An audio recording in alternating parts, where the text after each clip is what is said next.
अस्सलाम वालेकुम, मैं हूं आपका मेज़बान समर अब्बास। आप देख रहे हैं मेरा यूट्यूब चैनल। कौन बनेगा आज़ाद कश्मीर का नया वज़ीर आज़म, ये सवाल हर किसी की ज़ुबान पर है और कई लोग कॉल्स करके मैसेजेस करके पूछ रहे हैं कि कौन बनेगा वज़ीर आज़म। इस पर मैंने आज काफ़ी ज़्यादा काम किया है, मुख्तलिफ़ लोगों से मेरी बातचीत हुई है। मैं अपनी असेसमेंट आपके साथ शेयर करूंगा, लेकिन इस वक्त तक की अब तक की जो अपडेट है वो मैं आपके साथ सबसे पहले शेयर करता चलूं कि आज 6 MLAs के इंटरव्यूज़ किए हैं प्राइम मिनिस्टर इमरान खान ने। जिनसे मिले हैं उनमें बैरिस्टर सुल्तान महमूद चौधरी जो कि पाकिस्तान तहरीक इंसाफ आज़ाद कश्मीर के प्रेसिडेंट हैं, उनसे मुलाकात हुई इमरान खान साहब की। सरदार तनवीर इलियास के साथ प्राइम मिनिस्टर इमरान खान ने मुलाकात की है। ख्वाजा फ़ारूक अहमद के साथ मुलाकात हुई, अज़हर सादिक के साथ मुलाकात हुई और निसार अंसर अब्दाली से मुलाकात हुई इमरान खान साहब की। और क़य्यूम नियाज़ी साहब के साथ भी इमरान खान साहब ने आज मुलाकात की है। 6 जो वज़ारत उज़्मा के उम्मीदवार हैं अब वो सामने आ गए हैं। इनमें से एक के नाम कुरान निकलना है कि इनमें से एक जो है वो बन जाएगा आज़ाद कश्मीर का अगला वज़ीर आज़म, जिसे इमरान खान साहब नामज़द करेंगे। और चांस इस बात का है कि ये ऐलान अगले 2 रोज़ में फ़िल वक्त नहीं हो पाएगा, बल्कि ये ऐलान होगा 2 तारीख को। 2 तारीख को इसलिए इम्पॉर्टेंट है कि 2 तारीख को जो मखसूस नशिस्तें हैं, जिनमें 3 नशिस्तें आ गई, उलमा, मशाइख, टेक्नोक्रेट और ओवरसीज़ कश्मीरीज़ की, ये मिला के 3 नशिस्तें बनती हैं, एक सीट। और बाकी जो ख़वातीन की 5 नशिस्तें हैं, उन 5 में से भी 3 PTI को मिल जानी है। तो ये 3 सीटें PTI को मिल रही हैं, 3 ख़वातीन की मिल रही हैं, तो ये मिला के 6 सीटें PTI को मिल जाएंगी। आज मीर अकबर साहब भी इलेक्शन जीत गए हैं तकरीबन 250 से ज़ायद 270 वोटों से। अब सरकारी मुलाजमीन के जो 936 के करीब वोट्स हैं वो डब्बा खुलना है, वो काउंटिंग होनी है। उसमें अगर कमर ज़मान साहब बीट कर जाए मीर अकबर साहब को तो ये उनकी लक होगी, वरना अभी तक मीर अकबर साहब ये हल्का जीत चुके हैं 23,000 समथिंग वोट लेकर। और इनके मुकाबले में जो सरदार कमर ज़मान साहब है पाकिस्तान पीपल्स पार्टी के, उनके 22,900 समथिंग वोट है। तो तकरीबन ये 250-270 का डिफरेंस अब तक आया है। तो क्या अब देखना है कि जो 936 का डब्बा खुलना है सरकारी मुलाजमीन के वोट्स का, वहाँ रिकवर कर पाते हैं कमर ज़मान साहब, या फिर वहाँ भी मीर अकबर साहब आगे निकल जाएंगे। लग बड़ा मुश्किल रहा है। तो ये PTI की तकरीबन अब हम 26 सीटें देख रहे हैं डायरेक्ट इलेक्शन में, और 6 उन्हें मिलेगी मखसूस नशिस्तें, 3 ख़वातीन की, एक उलमा मशाइख, एक टेक्नोक्रेट और एक ओवरसीज़ कश्मीरीज़ की। तो ये 32 पे PTI चली जाएगी आज़ाद कश्मीर असम्बली के अंदर। अब ये जो कैंडिडेट्स हैं उनकी तरफ मैं आता हूँ। तो जब ये ख़वातीन की मखसूस नशिस्तों का हो जाएगा फ़ैसला, उनका इलेक्शन हो जाएगा, उसके बाद 2 तारीख को अनाउंसमेंट होगी, चूँकि 3 को हल्फ बर्दारी है अरकान आज़ाद कश्मीर कानून साज असम्बली की। अब जिन लोगों के आज इंटरव्यूज़ हुए हैं, सुल्तान महमूद चौधरी साहब को सबसे पहले इमरान खान साहब ने बुलाया, इंटरव्यू उनका हुआ, और ज़रा ये बताते हैं कि उनसे आज़ाद कश्मीर के अंदर पाकिस्तान तहरीक इंसाफ के जीतने पे मुबारकबाद दी गई, और कुछ आज़ाद कश्मीर की सियासी और जो एडमिनिस्ट्रेटिव इशूज़ हैं उन पर उनसे बात हुई। वज़ारत उज़्मा के टॉपिक पे मैं आपको क्लियर करता चलूँ कि आज जितने भी 6 बंदे मिले हैं प्राइम मिनिस्टर इमरान खान से, इमरान खान साहब ने किसी एक से भी वज़ारत उज़्मा के हवाले से कोई बात नहीं की कि किसे वज़ीर आज़म बनाना है, किसे नहीं बनाना, क्या करना है, इस टॉपिक पे कोई बात नहीं हुई। इमरान खान साहब ने इनके जो इंटरव्यूज़ किए हैं ये कोई फॉर्मल इंटरव्यू नहीं थे, बड़ी इनफॉर्मल वे में, बड़ी कैंडिडली इमरान खान साहब ने उनसे गुफ्तगू की, बड़े फ्री माहौल के अंदर, बड़े लाइटर मूड के अंदर। इमरान खान साहब बड़े आज खुश भी थे और एक्साइटेड भी थे, और बड़े लाइटर मोड में उन्होंने आज बातचीत की है इन 6 के 6 कैंडिडेट्स के साथ। इन 6 में कैंडिडेट ऐसा भी है, मैं आपको खबर देता चलूँ कि जो इंटरेस्टेड नहीं है वज़ारत उज़्मा के लिए ज़्यादा, वो ये कहता है, वो ये कह रहा है कि कैंडिडेट, उसके करीबी लोग ये कह रहे हैं कि उनका नाम ही न लें आप वज़ारत उज़्मा के लिए, छोड़ें, हम तो इसमें इंटरेस्टेड नहीं थे। बहरहाल बुला लिया गया हमें, तो हम जाके मिल लिए। वो ख़ुद भी हैरान थे कि कैसे बुलाया गया। बहरहाल वो इंटरेस्टेड नहीं थे। इन 6 में से एक कैंडिडेट बिल्कुल वज़ारत उज़्मा में इंटरेस्टेड नहीं है। वो कह रहा है मुझे वज़ारत मिल जाए मेरे लिए बहुत है, मैं वज़ारत उज़्मा का कैंडिडेट नहीं हूँ, लेकिन खान साहब की ज़रा नवाजी को उन्होंने बुला लिया आज मुलाकात के लिए। तो इन 6 के 6 कैंडिडेट से 15-15 मिनट फ़र्दन इमरान खान साहब ने गुफ्तगू की है। सबसे पहले इमरान खान साहब ने उनकी अपना जो सियासी बैकग्राउंड है तमाम 6 के 6 कैंडिडेट्स का, उनसे उनके सियासी बैकग्राउंड के बारे में पूछा। क्या पहले कहाँ थे, आपने क्या किया, आपने किस पोजीशन पर सर्व किया, कौन सी वजारत आपने चलाई, या वजारत में नहीं थे आप तो आपने कौन से जगह पे सर्व किया, आपकी परफॉर्मेंस क्या रही, आपने क्या क्या वहाँ पे चेंजेस लाई, अब आप क्या करने जा रहे हैं, क्या आप समझते हैं कि कश्मीर में क्या होना चाहिए। बल्कि ये भी नहीं पूछा क्या करने जा रहे हैं, ये पूछा कि क्या होना चाहिए कश्मीर के अंदर। तालीम के मसाइल, हेल्थ के मसाइल, रिफॉर्म्स के इशूज़ हैं बहुत ज़्यादा, वो करने हैं, और एहतसाब के मामला, दीगर बहुत सारे इशूज़ हैं जिन पर खान साहब ने बात की है। जॉब्स क्रिएशन के हवाले से, घरों के हवाले से, टूरिज़म के सेक्टर के हवाले से तफसीली गुफ्तगू हुई तमाम कैंडिडेट्स के साथ। उनका विजन जानने की कोशिश की इमरान खान साहब ने बड़े ही इनफॉर्मल वे में कि जाना जाए कि क्या उनके पास प्रोग्राम है कश्मीर को आगे लेके जाने का, कश्मीर की तरक्की का, कश्मीर की डेवलपमेंट का। अब कौन सा फेवरेट है इनमें से कैंडिडेट, वो मैं आपको बताऊंगा कि इनमें से फेवरेट कौन है। टाई जो पड़ी है सुल्तान महमूद चौधरी साहब के दरमियान और तनवीर इलियास साहब के दरमियान, उसमें ये हुआ है कि अब ये कैफियत ये वाली आने वाली है, आने वाले कुछ दिनों में, एक दो रोज़ में ये कैफियत आने वाली है। बाहर आकर तो अनाउंस कर दिया बैरिस्टर सुल्तान महमूद चौधरी साहब ने भी और तनवीर इलियास साहब ने भी बड़ा दिल पे पत्थर रखे कि जो फैसला इमरान खान साहब करेंगे हमें वो फैसला कबूल होगा। दोनों ने ये भी कह दिया कि फैसले का इख्तियार हमने कप्तान को दे दिया है। लेकिन तनवीर इलियास साहब जो हैं वो तकरीबन 1.5 से 2 अरब की अब तक इन्वेस्टमेंट कर चुके हैं, ख़र्चा कर चुके हैं इस इलेक्शन पर। वज़ीर आज़म बनने के लिए ये ख़र्चा किया है, MLA बनने के लिए इतना ख़र्चा कोई नहीं करता। इतना खर्चा करने के बाद मेरे ख्याल से ही वोंट स्टैंड डाउन, वो इतने आराम से दस्तबरदार नहीं होंगे वज़ारत उज़्मा की इस दौड़ में से। तो मे भी उन्हें सदर बना दिया जाए अगर वो बहुत ज़्यादा मजबूरी बन गई, चूँकि उन्होंने काफ़ी ख़र्चा किया है। और इसके बाद जो सुल्तान महमूद चौधरी साहब हैं, ये सियासत के बड़े पुराने खिलाड़ी हैं, इनके पास ये लास्ट चांस है वज़ीर आज़म बनने का। चाहे वो PTI में रहते हैं या PTI छोड़ के किसी और पार्टी के अंदर भी जाते हैं वज़ारत उज़्मा, वहाँ भी उन्हें नहीं मिलनी, बड़ा मुश्किल है। तो उन्हें भी नज़र आ रहा है कि सारी ज़िंदगी की स्ट्रगल जो भी सारा कुछ है, यही चांस है वज़ीर आज़म बनने का, ये लास्ट मौका है। इसके बाद शायद वो अमली सियासत छोड़ के अपने बेटे को आगे लाने का इरादा रखते हैं। तो वो मेरे ख्याल से सुल्तान महमूद चौधरी साहब वो भी इतनी आसानी से पीछे हटने वाले नहीं हैं। तो जब इन दोनों के दरमियान टाई पड़ेगी तो उसमें फिर ये कंडीशन सामने आएगी कि सुल्तान महमूद चौधरी साहब को अगर ये कहा जाएगा कि आपको नहीं बना रहे, तनवीर इलियास को बना रहे, तो उनकी तरफ से ये शर्त रखी जाएगी कि अगर आप मुझे नहीं बनाते तो ठीक है, मुझे आपका फ़ैसला मुझे कबूल है, लेकिन मेरी भी एक बात आपको माननी पड़ेगी, वो ये है कि मैं नहीं बनूंगा तो तनवीर इलियास भी प्राइम मिनिस्टर नहीं बनेगा।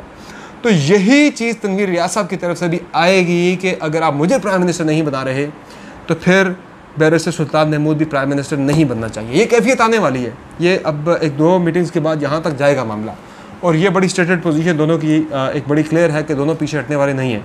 अब इन दोनों की ये जो लड़ाई है, उस लड़ाई का मुमकिन नतीजा ये निकलने वाला है कि ख्वाजा फारूक साहब जो है वो काफ़ी फेवरेट कंसिडर किए जा रहे हैं इस सारी दौड़ के अंदर। उनका नाम काफ़ी ज़्यादा आ रहा है। मैं थोड़ा सा अज़हर सादक की तरफ भी जाऊँगा, निसार अंसर अब्दाली की तरफ भी जाऊँगा और कयूम न्याजी साहब की तरफ भी जाऊँगा। अज़हर सादक साहब जो है ये LA1 डडियाल से इलेक्ट हुए हैं और इनका जो बैकग्राउंड है, ये बिज़नेसमैन है। इनके बर्मिंघम के अंदर भी काफ़ी ज़्यादा इनका बिज़नेस है, UK के अंदर स्टोर्स हैं, काफ़ी फाइनेंशियली तगड़े आदमी हैं। रेजेंसी होटल वाले जो हैं वो भी इनके अजीज़ हैं।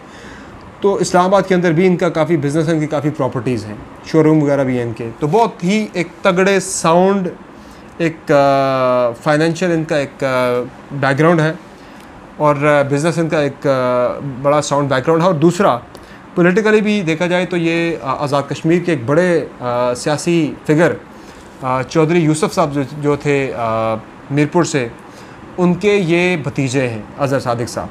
पिछला इलेक्शन ये पाकिस्तान तहरीक इंसाफ के टिकट पर लड़े थे 2016 वाला, तब हार गए थे, 6-7 हज़ार वोट मिले थे। इस मरतबा PTI के टिकट से लड़े और जीत के।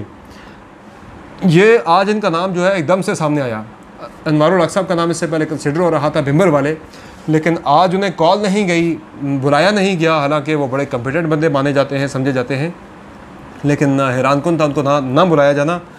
तो अज़हर सादिक का जब नाम आया तो मुझे कई लोगों ने अप्रोच किया कि ये क्या हो रहा है, अज़हर सादिक साहब कहाँ से एकदम से बीच में आ गए। तो लोग ये भी इस बात पे कयास आ रहा शुरू हो गया कि शायद यही बंदा वज़ीर आज़म बन रहा है कि इसका नाम तो किसी दौड़ में था ही नहीं और ये बंदा एकदम से इसे कैसे बुला लिया इमरान खान साहब ने। इनके एक करीबी इनके एक दोस्त हैं, वो एक बड़ी ही अहम हमारे मुल्क में एक शख्सियत हैं, बड़ी ताकतवर शख्सियत हैं। उनके ये म्यूचुअल फ्रेंड हैं, एक दोस्त इनके दोस्त के दोस्त हैं वो। लेकिन वहाँ से मुझे ज़रा ये बता रहे हैं कि किसी किस्म का उस ताकतवर शख्सियत ने अपना इन्फ्लुएंस इस्तेमाल नहीं किया। उन्होंने ये कहा कि इमरान खान साहब अपने फ़ैसले करने में आज़ाद हैं, हमने किसी का नाम नहीं दिया कि किसको वज़ीर आज़म बनाएं किसको ना बनाएं। जिसको वो बनाएंगे हमारे लिए वो काबिल कबूल होगा, हम उसका एहतराम करेंगे खान साहब के फ़ैसले का, उनके साथ चलेंगे। तो कोई इन्फ्लुएंस वहाँ से नहीं है। फिर निसार अंसर अब्दाली साहब का हवाले से भी इस तरह की चीज़ें आईं। जब मैंने चेक किया कोटली से, कोयरटा से, कि इनका क्या बैकग्राउंड है, तो ये इनके भाई जो हैं वो बहुत तगड़े डॉक्टर हैं जी UK में, और बड़ा नाम है वो वहाँ पे मेडिकल की फील्ड में। बहुत तगड़े डॉक्टर हैं, इंग्लैंड के अंदर होते हैं, और उनके ये भाई हैं। और इनके बारे में ये कहा जाता है कि इनका जब ये कहा गया कि ये सियासत में आएंगे तो उनके भाई ने कहा था कि आप खुल के सियासत करें, तगड़ी सियासत करें, फाइनेंशियली आपको परवाह करने की ज़रूरत नहीं है। और ये भी कहा जा रहा है कि जिस तगड़ी शख्सियत की मैं बात कर रहा हूँ, नाम नहीं लूँगा, उनकी फैमिली के कुछ लोग जो हैं उन डॉक्टर साहब के क्लाइंट हैं, निसार अंसर अब्दाली के बड़े भाई के। तो ये कनेक्शन वहाँ पे उनका जाके जुड़ता है। लेकिन इनको भी आज अचानक से बुला लिया गया, इनका भी कहीं नामो निशान नहीं था, बल्कि निसार अंसर अब्दाली और क़य्यूम नियाज़ी साहब जो हैं ये मुज़फ़्फ़राबाद के अंदर थे। वहाँ इन्हें कॉल गई है वज़ीर-ए-आज़म हाउस से कि इमरान खान साहब ने आपसे मिलना है, आपसे मुलाकात करनी है, आप फौरी तौर पर इस्लामाबाद पहुँचें। जब इन्होंने कहा, अलग अलग ये अपने अपने तौर पर गए हुए थे, तो दोनों ने अपने अपने तौर पर बताया कि भाई हम तो मुज़फ़्फ़राबाद में यहाँ से गाड़ी लेके निकल रहे हैं इस्लामाबाद के लिए, लेकिन फिर कहा गया पीएम हाउस से कि इतना टाइम बड़ा कम है, आप ना आए, गाड़ी पे ना आए, हम आपको हेली भेजते हैं। तो हेली भेज के प्राइम मिनिस्टर हाउस से दोनों बंदों को इस्लामाबाद बुलवाया गया है। ये बड़ी ख़ास बात है।